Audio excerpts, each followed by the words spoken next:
Ha azt hitted, hogy az európai rekord késések, a folyamatosan kisikló és kigyulladó vonatok, a bezárt mellékvonalak és a leállított járműbeszerzések után nem tudja még hova süllyeszteni a kormány és Lázár János ennek az országnak a közlekedését, hát akkor nagyon nagyot tévedtél. Az építési minisztérium legújabb rendelete ugyanis nekifutásból bassza arcon az élhető városok minden egyes koncepcióját, mert Lázár János úgy döntött, hogy a magyar ember az autózni fog. Akkor is, ha nem akar, akkor is, ha nincs pénze rá, akkor is, ha beledöglik az egész ország és minden város, akkor is autózni fogunk.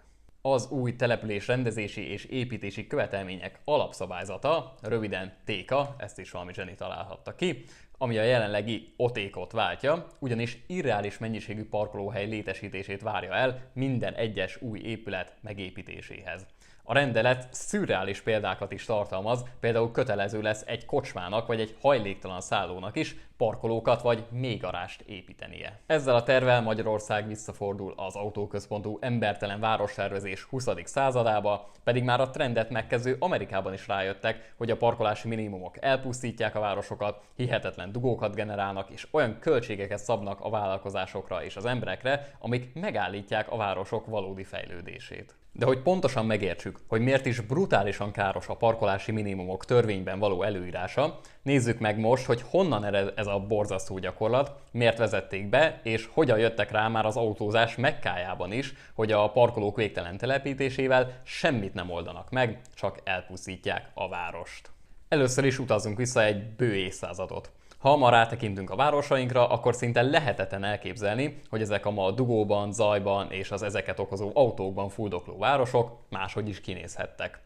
Ugyanis a városi utakat Isten nem egy benzingőz felhőben, 6 forgalmi sávval felvesve nyújtotta át nekünk az idők kezdetén, hanem tudatos politikai döntések, lobbizás és véleményformálás eredménye az, hogy ma az utcákra, utakra nem is tudunk másként gondolni, mint az autók közlekedésére és tárolására fenntartott helyekre. Pedig az autós invázió előtt a városi közterületek elsősorban közösségi térként funkcionáltak. Az utcákat, tereket, rakpartokat piacként, játszótérként, találkozóhelyként használták az emberek. Természetesen közlekedtek is, de ha megtekintünk bármilyen városról egy 20-as évek előtti felvételt, akkor azt láthatjuk, hogy a gyalogosok, szekerek, villamosok megosztva használták a köztereket, nem voltak zebrák, közlekedési lámpák, forgalmi sávok, az utca megosztva mindenkié volt. Az első korai autók sem okoztak még nagyobb bonyodalmakat, hiszen gyakorlatilag benzinnel hajtott szekerek voltak, és csak nagyon-nagyon kevés ember engedhette meg, hogy megvásároljon egyet.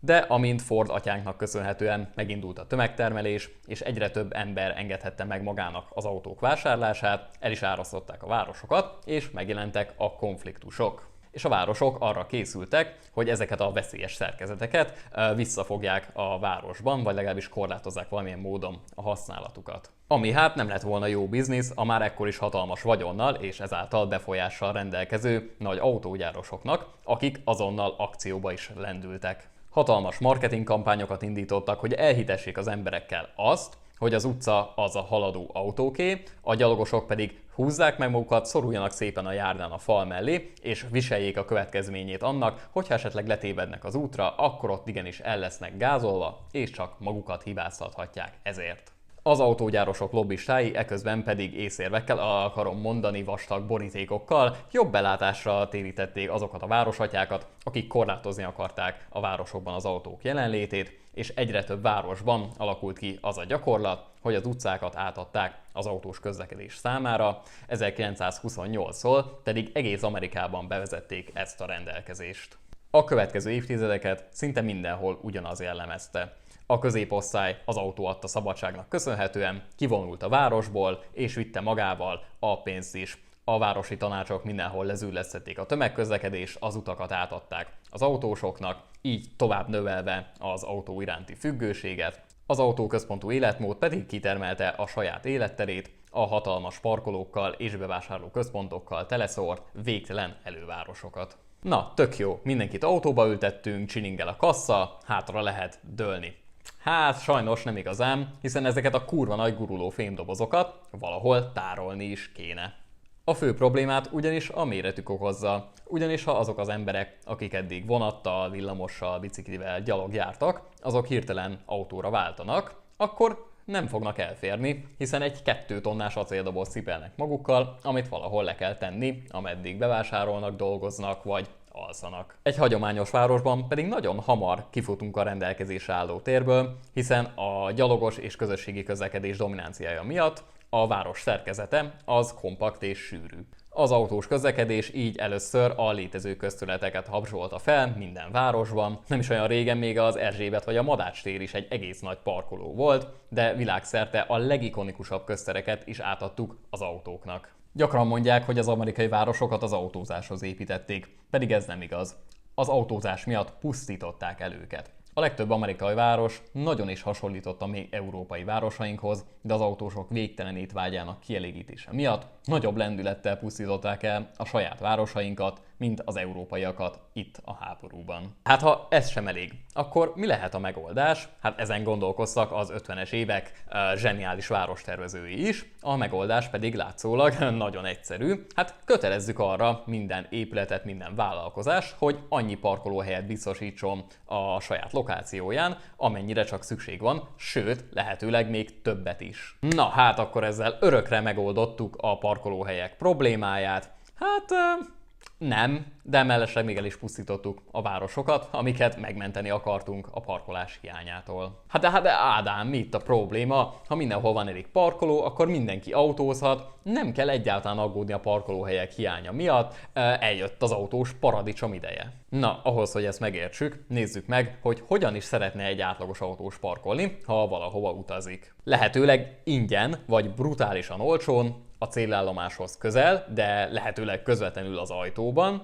és természetesen ez az ingyenes, kényelmes parkoló persze legyen mindig elérhető is. Na hát ez egy kurva nagy paradoxon, hiszen ingyenes vagy olcsó, mindig elérhető, és a célállomásod közvetlen közelében lévő kényelmes parkoló egész egyszerűen nem létezik. Ebből a 3 álomfeltételből egy mindenképpen hiányozni fog, nézzünk rájuk néhány példát. Legyen ingyenes és kényelmes helyen? Hát akkor az a parkoló nem lesz elérhető. Ilyen ma például az utcai lakossági parkolás Budapesten, amit fillérekért vagy ingyen hozzáadvág az önkormányzat, ahogyan több ezer másik autóshoz is, akikkel így mindig meg kell küzdened a parkolóhelyekért. Legyen kényelmes helyen és mindig elérhető? Hát akkor az nem lesz olcsó, hiszen a piac beárazza ezt a kényelmi díjat, ilyenek például a nagyon központi helyeken található mélygarázsok vagy parkolóházak. Na hát akkor legyen inkább ingyenes és szabadon mindig elérhető? Hát akkor az nem lesz kényelmes helyen, ilyen például letenni az autódat a 29. kerületben a város szélén, ahol mindig van hely, de cserébe be kell buszoznod a városba. Mégis ezt a misztikus 3-as kívánságot akarják kielégíteni a parkolási minimumokkal, az ezzel járó következményekkel és költségekkel pedig egyáltalán nem is számolnak. Az ingyenes parkolás ugyanis nagyon-nagyon drága, az árat ugyan nem közvetlenül, de mindig megfizeted. Megfizeted például az időddel, amit a dugóban ülve vesztegetsz el, ugyanis minél több parkolót építünk, annál több embert ösztönzünk arra, hogy autóval közlekedjen, ne pedig más alternatívákkal.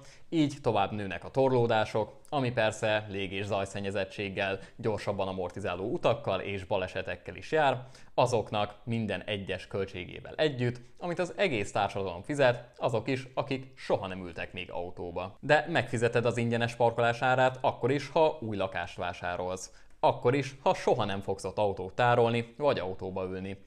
Hiszen ha a törvény azt írja elő a vállalkozónak, hogy minden egyes lakáshoz garást vagy parkolót kell építenie, akkor nem tehet mást, mint ezeket megépíti, és mivel egyáltalán nem garantált, különösen egy tömegközlekedéssel jól ellátott városban az, hogy az oda beköltöző az meg is fogja vásárolni ezt a garást, ezért annak az árát egész egyszerűen beépíti minden egyes lakás árába. És itt nem pár százezer forintról beszélünk, hanem milliós nagyságrendekről. Ennyivel drágul meg a te új lakásod amiatt, hogy arra köteleztük a vállalkozót, hogy fölösleges garázsokat és parkolókat építsen. Ezt pedig ne vegyük félváról, hiszen egy lakhatási válság kellős közepén vagyunk, amikor minél több, új építésű, megfizethető és jó helyen lévő, jól elérhető lakásra lenne szükség, hogy lejjebb nyomjuk az árakat. Ehhez képest most az emberek lakhatását brutálisan megdrágítjuk azért, hogy a gépek tárolása ingyenes legyen. De ugyanez a helyzet a boltoknál, éttermeknél, minden egyébnél is, ahol ugyanúgy megfizeted ezeknek a plusz parkolóhelyeknek a létesítését, csak ők szépen beépítik a saját áraikba. De megfizeted még a munkahelyeden is, hiszen ha a vállalkozás arra van kényszerítve, hogy mondjuk az új székházába több ezer parkolót építsen, akkor is, ha ő mondjuk inkább fizetésemelésre szeretne költeni, akkor is, hogyha mondjuk a vállalkozás bővítésére, akkor is, ha esetleg, ne adj Isten, a környezetvédelem jegyében arra szeretné ösztönözni a munkavállalóit, hogy inkább vonattal, tömegközlekedéssel vagy kerékpárral járjanak munkába,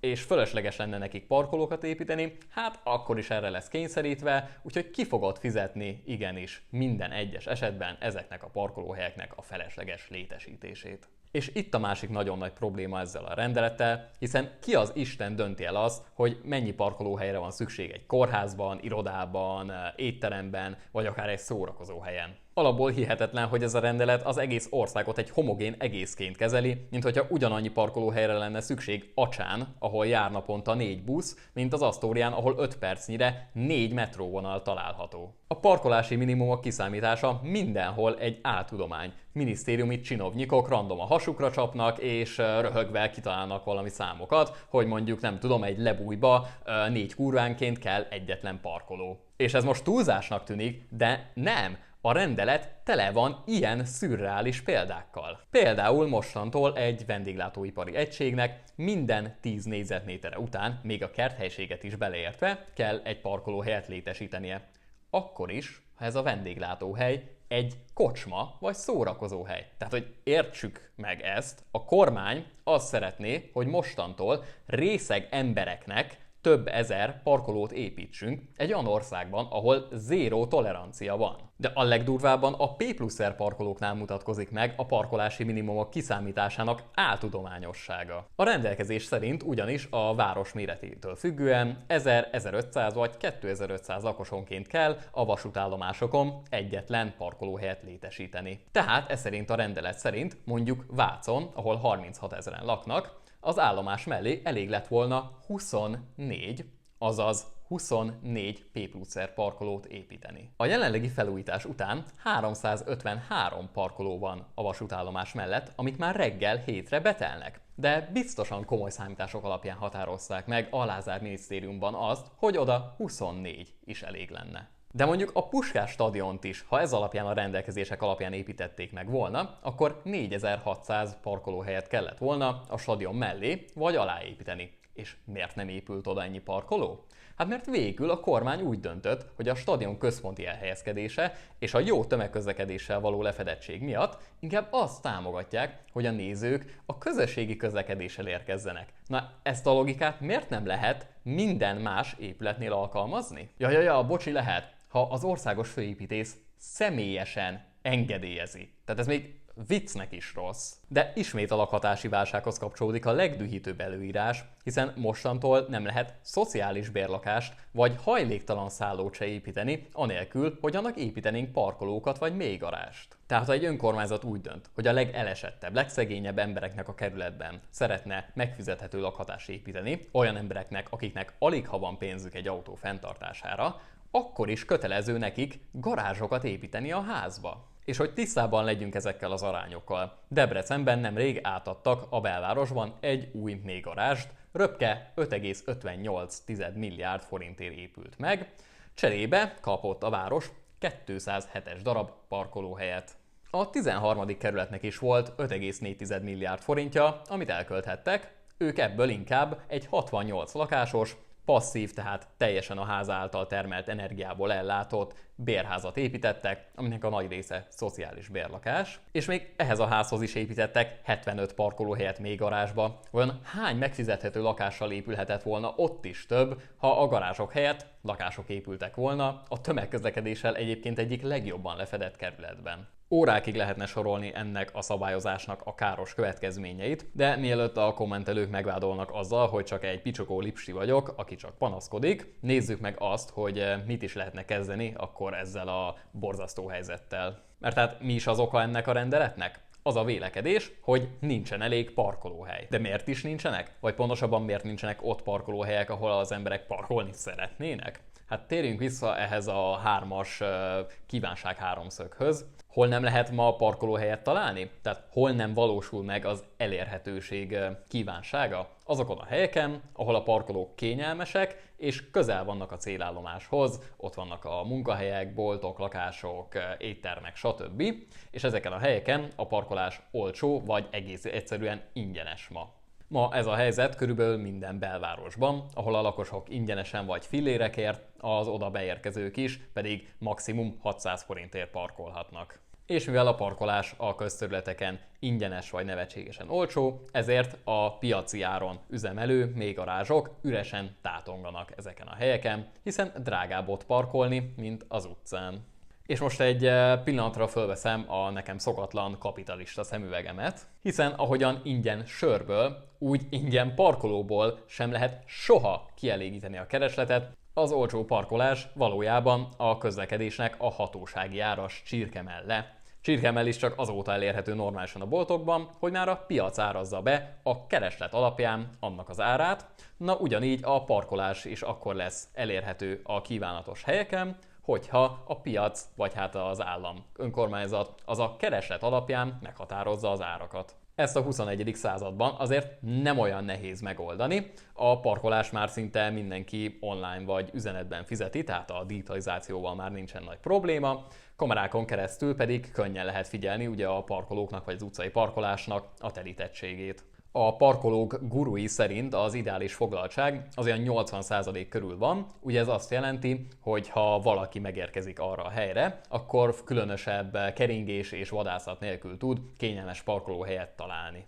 Tehát egy okos parkolási rendszerben a rendszer az addig emeli a parkolásnak az óradíját, amíg a telítettség 80% alá nem csökken, viszont amint ez alá csökken, elkezdi csökkenteni az árakat, ugye hogy ne legyen kihasználatlan a parkolókapacitás, és ne toljuk kifelé az embereket, vagy át más zónákba. Egy ilyen okos rendszer mondjuk pont azokat jutalmazná, akik mondjuk veszik a fáradtságot, hogy egy mélygarázsban tegyék le az autójukat, ahelyett, hogy közvetlenül a desztinációjuk előtt akarnak órákig keringeni, hogy minél kevesebbet sétáljanak. Ilyen terítettség alapú rendszert kísérleteztek ki például Los Angelesben is, ahol rendkívül sikeresnek bizonyult ez a modell. Ezt a logikát pedig a lakossági parkolásra is alkalmazni kell, hiszen a jelenlegi rendszerben a kerületek túlnyomó többsége ingyen vagy pár ezer forintért biztosítja a lakossági parkolást a kerületi lakcímmel rendelkezőknek.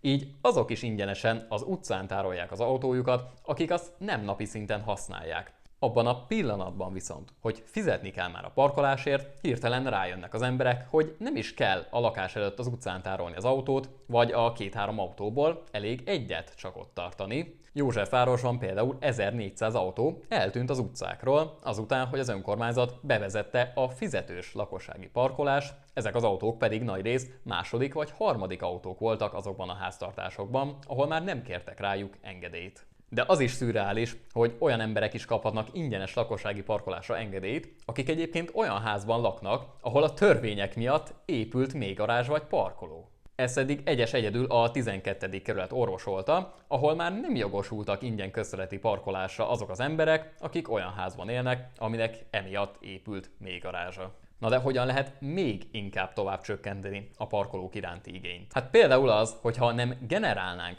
a keresletet, az egy jó kezdés lenne. És azért dühítő az, hogy ez a rendelet semmilyen külső körülményt nem vesz figyelembe, és úgy kezeli az egyes épületeket, mintha azok valami vákuumban léteznének, mert így azokon a helyeken is meg fogjuk emelni az autózás arányát és az autózás iránti keresletet, ahol egyébként nincs szükség már ma se egy autó tartására. Például abban a belvárosban, ahol már most is remekül lehet tömegközlekedni, ahol tovább kéne csökkenteni, nem pedig növelni parkolók építésével az oda áramló forgalmat. Ma már az olyan brutálisan autóközpontú városok, mint Los Angeles is eltörölték ezeket a parkolási minimumokat azokban a negyedekben, amiknek jó a tömegközlekedési lefedettsége. Még szerencsésebb országokban pedig egész egyszerűen parkolási maximumokat vezetnek be, vagy úgy, ahogy van, megtiltják azt, hogy a belvárosokban új parkolók és garázsok épüljenek, ahol egyébként teljesen lehetséges autómentes életet élni. Hiszen nem magától értetődő, hogyha építünk 200 lakást, akkor onnan 200 ember fog autóval kihajtani minden egyes nap. Hiszen ha élhető környezetben a szolgáltatások, iskolák, munkahelyek, a közösségi közlekedés közelébe építkezünk, akkor az emberek nem fognak fölöslegesen autózni. Van egy-két bolond, aki igen, a sarki kocsmába is autóval fog menni, de a többség nem.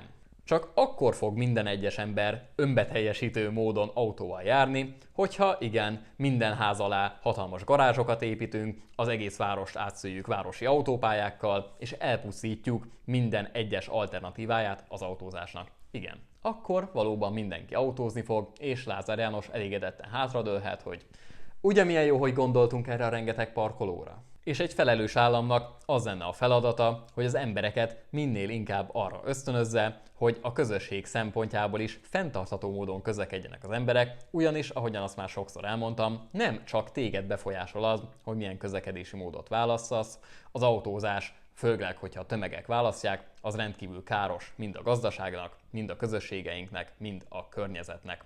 Ahogyan az állam azt is korlátozza, hogy kivásárolhat cigarettát, hogy meg van adóztatva azért, hogy kompenzálja azokat a különböző költségeket, amiket ez a káros életmód magával hoz, ugyanígy kell befolyásolni azt is, hogy minél kevesebb ember autózzon, ellenben az, hogy mindenhova és mindenkinek hatalmas ingyenes parkolókat építünk, hogy tovább ösztönözzük az autózást, az körülbelül olyan, minthogyha a középiskolák bejáratánál a rendőrök cigit osztogatnának a gyerekeknek. És mint minden videómban, itt is újra elmondom, hogy nem kell és nem akarom betiltani az autózást, aki az egész életét egy autóban ülve akarja leélni, az megteheti. Tele van az egész ország olyan városokkal, amik csak autóval élhetőek, ahol csak autóval lehet kijutni az Osamba, ahol aztán vár rád a több ezres parkoló, de azért ott is próbálj meg az ajtóban parkolni, hogy meg ne erőltess magad.